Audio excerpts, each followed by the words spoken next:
Meal prep chicken shawarma. Yes. So we're going to start off with having all our bits prepared.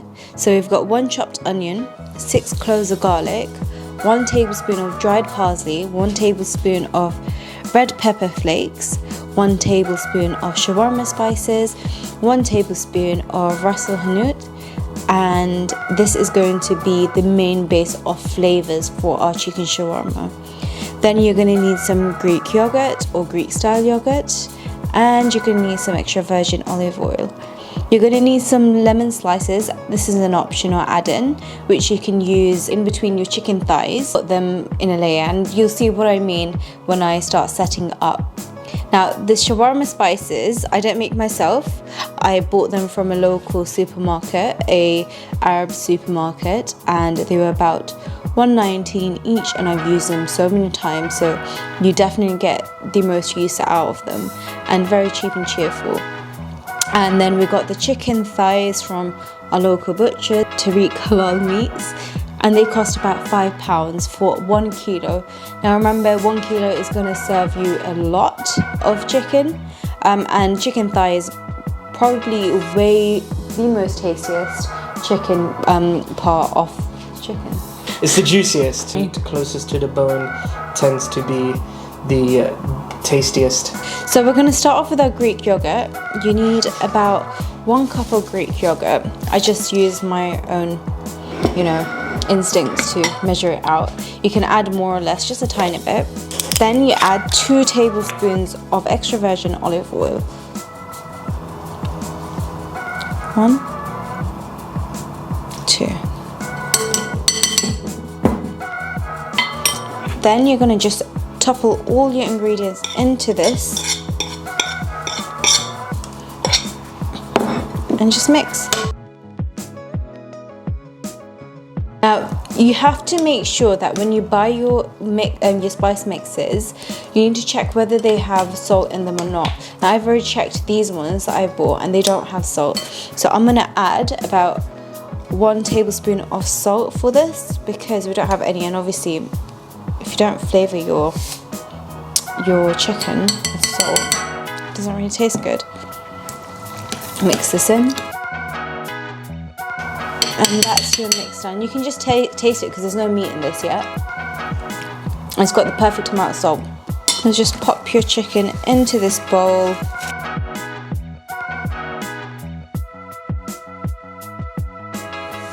Now get your hands in and just mix everything together. This is the bit my husband hates.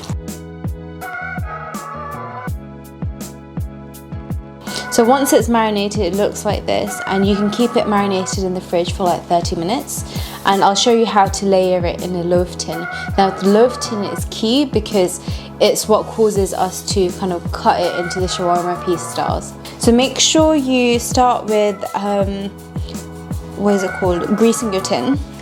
And you put your slices of your chicken in as such, and you're going to layer them on top of each other. You can add your little lemon slice. I put about 2 in each layer.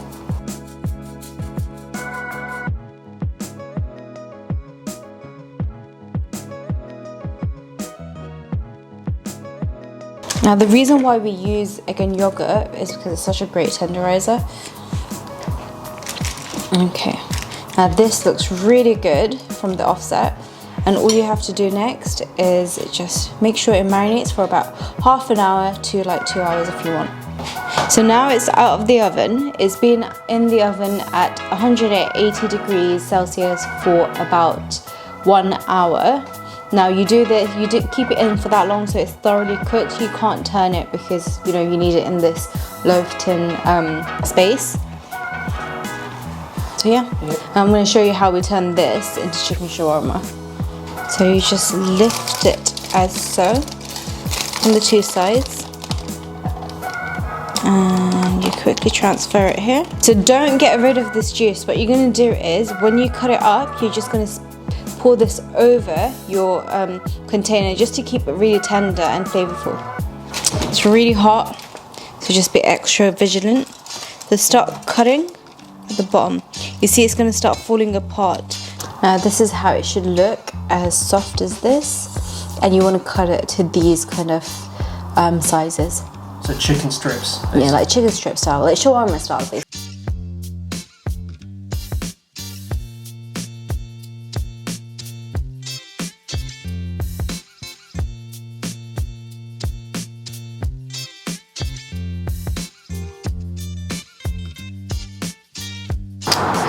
So once the chicken is out of the oven and you've cut it up into little pieces, you just sprinkle some fresh or dried parsley. I'm using dried because I can't be bothered to chop up fresh. And you can store this away in a container. So as a side to the shawarma and the rest of our meal prep ideas, I always do a brown rice because it's so versatile, so easy to cook. So all you need to do is get 2 cups of rice, this is for the week, and you rinse it until the water runs clear. Then you have your water, which is double the amount of rice. So if you've got 2 cups of rice, you use 4 to 4.5 cups of water, and this should be pre-boiled. And once you do that, you just leave it to cook on high heat until the water and the rice have leveled out, and I'll show you as follows. So you just pour it into your pan as such, just make sure you get every grain in. Add your water, your hot water, to your washed rice.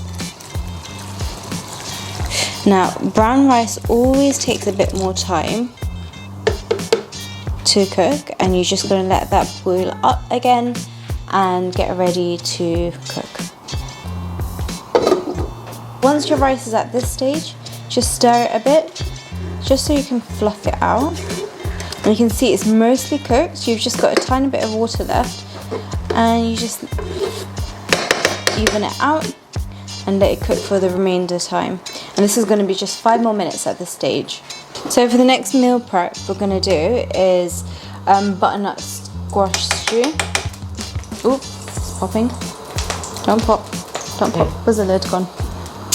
Add 1 chopped onion. So you want the onions to cook until they're quite translucent.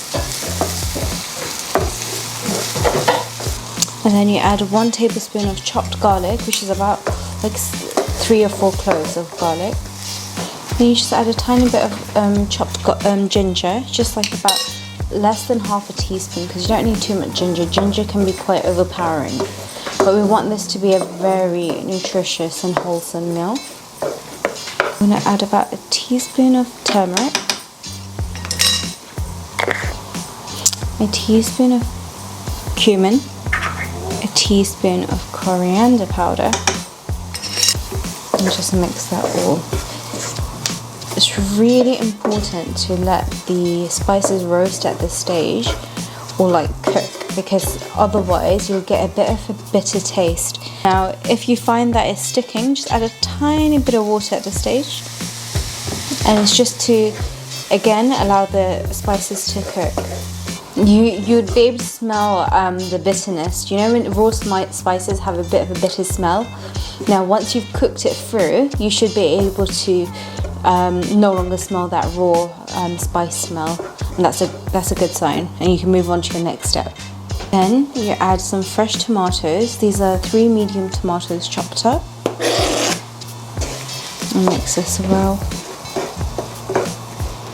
But then I'm going to use some passata, which is a really easy tool to have at home, just for quick cooking. And I can't open it. That's so easy for me. And you just pour about half the jar in. You probably noticed that I haven't added salt yet, because sometimes a lot of these things have salt. One great thing about this one is it doesn't actually have salt, but I just keep salt to the end just so I can taste it with everything added to it. So once you see it bubbling a bit more, this whole saucy mix, what you can do is you add your lentils and your chickpeas. And here I have 1 can of chickpeas and a 1/4 cup of red lentils. And you can just pour that all in this. So next I'm going to add some courgettes, and these are cut in half slices. And that's just one green that we're going to add to this, because you want to make it as wholesome as possible. Like, you want all the fibre you can get, all the good vegetables and all the good nutrients. Another great find I found in Iceland was this. It's £1 for a huge packet of butternut squash, and it's frozen and really easy to use, so you don't have to do any of the hard work. If you've ever tried to cut butternut squash, you will know that it's so difficult and so time consuming, and for £1, I mean, you can't really go wrong. So I just pour the whole packet in like such. Make sure you don't miss any bits, and you mix this in.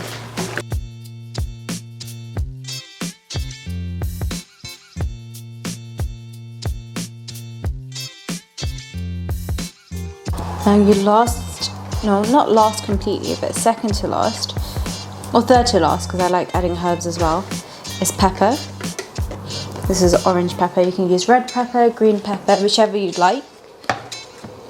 Now the next bit is add your water and just let it simmer for about half an hour on hot. And I've used about 450 ml of water. Now this is just going to mix in.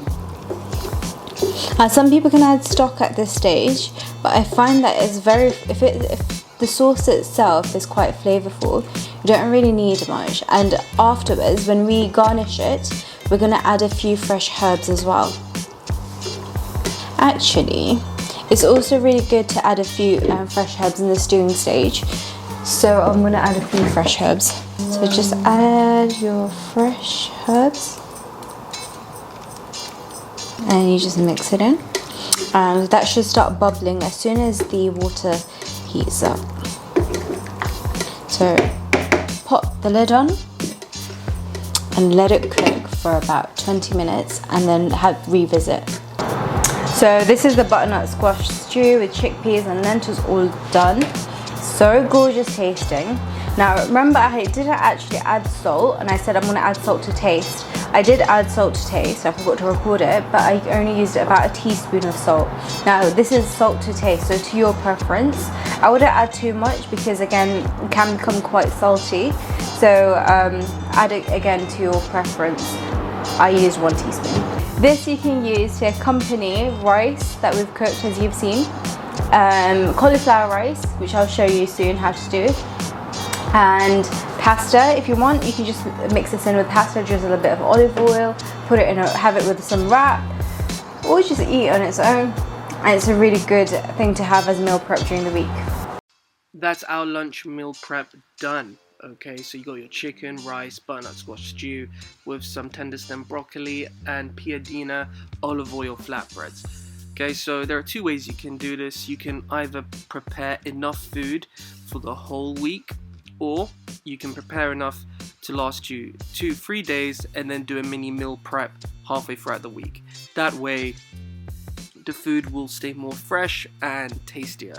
I prefer to go with the second option, but it's totally up to you depending on the amount of time you have and what your preferences are. So we hope you enjoyed this video, guys. We hope you got something from this and you learned something new. If you would be kind enough to drop us a like, much appreciated. Also comment down below on what you thought about our lunch meal prep video and any recipe videos you'd like to see from us in the future. Alright, stay safe guys, salam.